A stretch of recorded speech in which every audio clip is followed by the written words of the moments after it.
Hi everyone, welcome again to another Teacher Joseph podcast.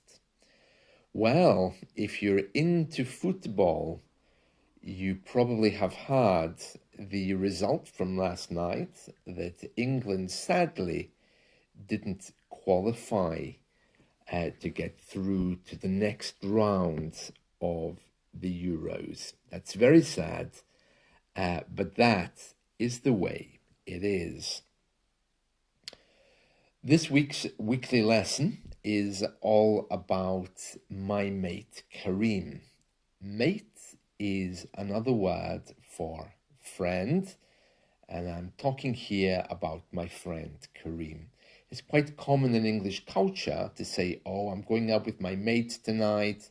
I have a mate, my mate John. Generally, it means friend. Depending on the exact context, it can have other meanings as well, like my running mate, which is someone that you practice sport with, maybe. My chess mate, someone you play chess with. But generally speaking, it means friend. And the verb to mate, of course, is different. That's all about romantic relationships. I wrote this lesson to demonstrate how diverse UK culture is. Now, I'm doing this because it seems that many of you have this idea that Britain is a very white nation where we all sit down to drink tea at 5 p.m. If people do drink tea at 5 p.m., I've never heard about it. Many of you keep telling me, is it true that British people have tea at 5 p.m.?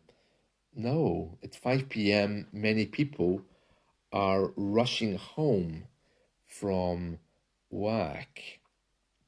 So no, we don't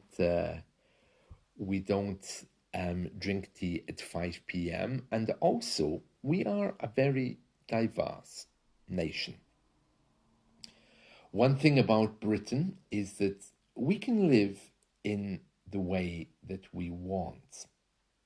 We have many different people here as well, from different backgrounds. And I think one thing that people are learning is that hatred kills. So whether you agree or disagree with the openness and the types of society we have here, we have to find a way to live together, because if we don't, hatred kills. And if you want any evidence of that, just look at a newspaper of today and the assassination attempts on Trump.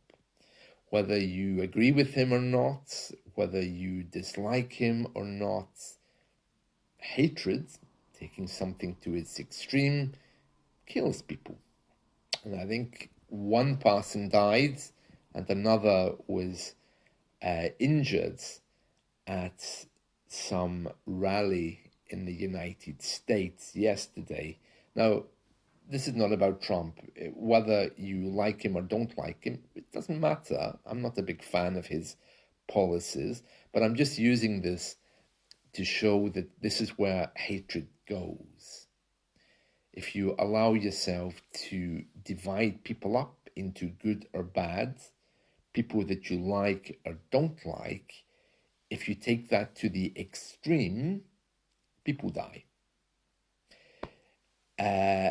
This is something which is, in today's society, at least, becoming very prevalent. It's like, you're different from me, and therefore I'm not going to like you. Well, it's okay to disagree with someone. It's okay not to want or like a particular person's opinion, but should that person be eliminated because you don't like them? Well, that's another story entirely. Now, today's lesson, which is all about my mate Kareem, is designed to show you the dangers of having an extreme view in a diverse society. Kareem is as British as I am, We've known each other for many, many years. He is a very educated man, married with a family, very respectable. He holds British values, as I do, that everyone has a right to be. But he faces major difficulties which I don't face. Because of his skin color, people call him Pakistani, that Indian guy. There's other people who call him black, and there's other people who don't know what he is, but just shout names at him. Now, you would think that in British society we would be more tolerant. Well, actually we are, much more than before, I think. But it's really sad when we hear these kind of things. The only thing different about Karim and I is that his skin color is different. And that means that he can be racially profiled. People make stereotypes about him. They think he's just arrived, especially when he's wearing Indian clothes to go to the local mosque. People are often confused when they see Karim and I together. If we're in the street together, or if we're going to the mosque together, or whatever, people think, that's really strange.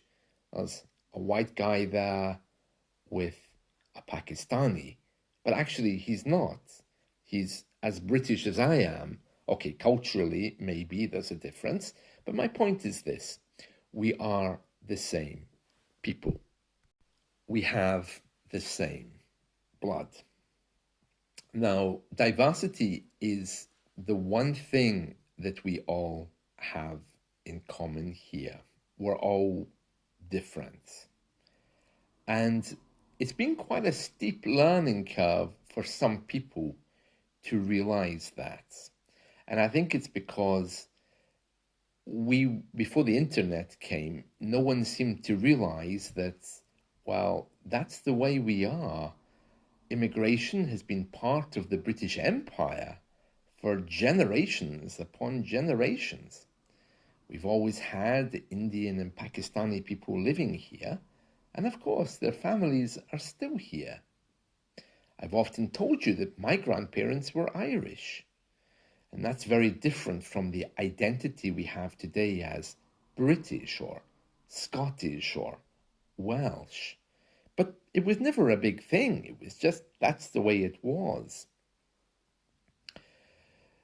So you see, hatred, when we take it to its extremes, kills. And that's really, really sad. It looks to me as if sometimes the country is getting worse. I heard recently that our Prime Minister was referred to by another politician as being a Pakistani. And that was not the word that was used. Another word was used, and it's very derogatory, so I'm not allowed to say it, and I wouldn't say it anyway, out of respect for our friends who are indeed having their ancestry from Asia. But the fact is this, and I'll just say it again because I can't say it enough. Hatred kills. And I don't see why people would be so concerned about where, for example, Karim comes from, or what someone's sexual orientation might be, or whether someone's changing their gender.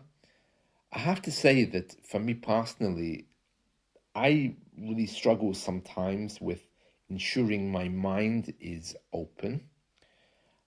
When I see people who are very different from me, and I mean very, very different, I get a bit confused and puzzled.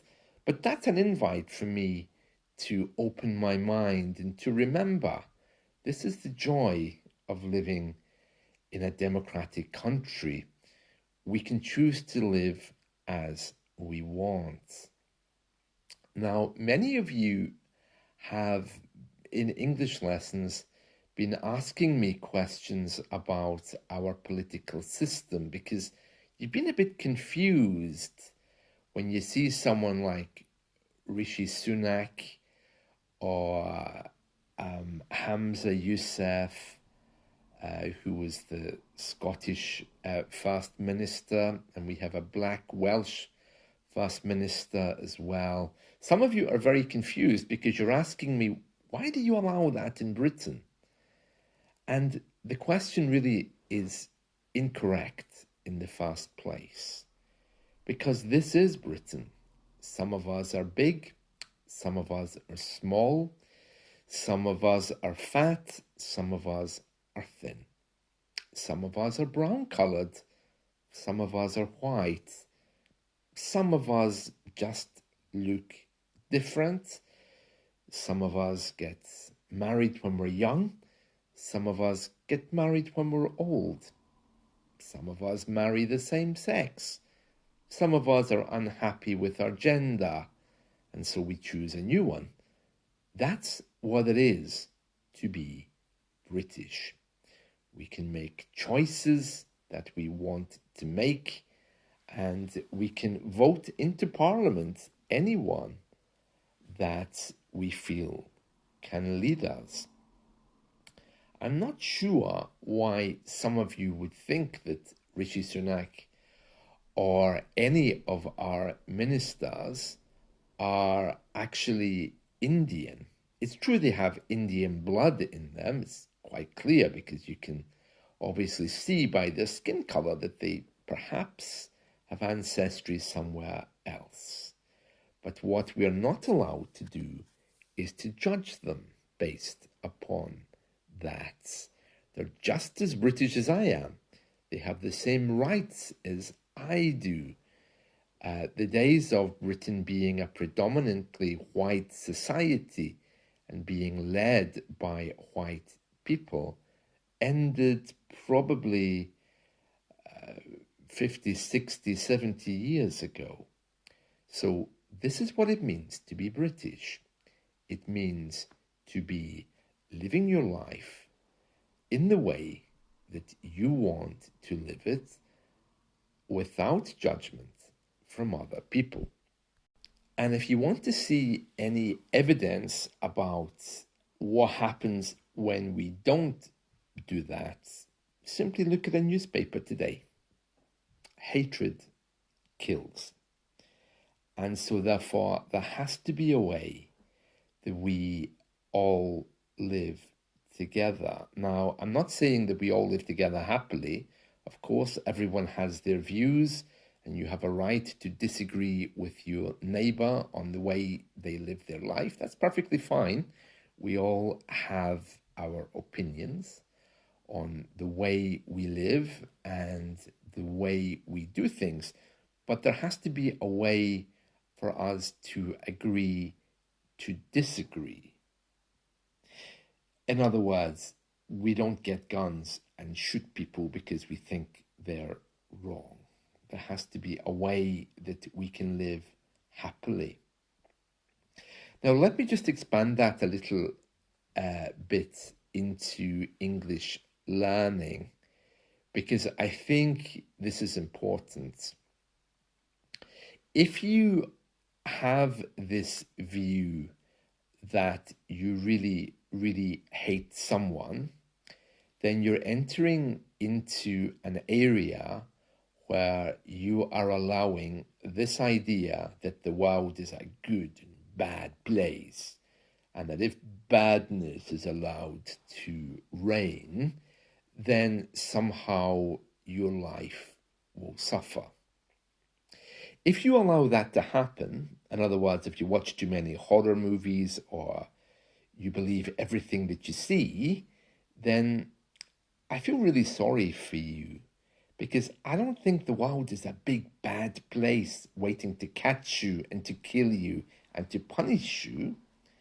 I think when you're faced with diversity or something different, it doesn't have to be bad. It's only different.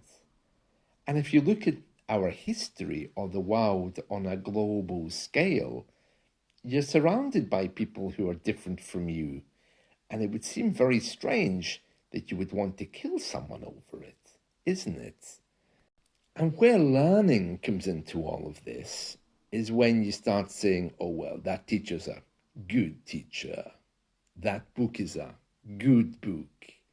That teacher's a bad teacher. That teacher's a terrible teacher, so I'm going to punish him by leaving him a bad review. Or, oh, that book is a bad book. I've wasted my money.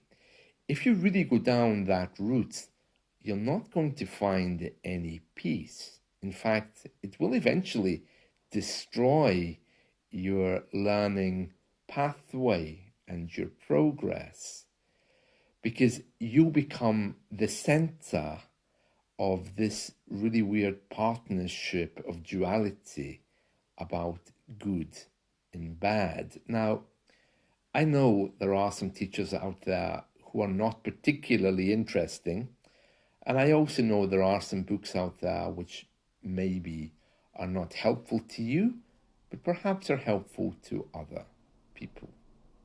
But rather than go away and criticize them and, give the teacher a bad review, it might be better just to realize that not everyone's the same as you. In fact, maybe there's something for you to learn instead of getting a gun and shooting them. So if you really want to be successful in learning, you don't judge things based on whether they're good or bad.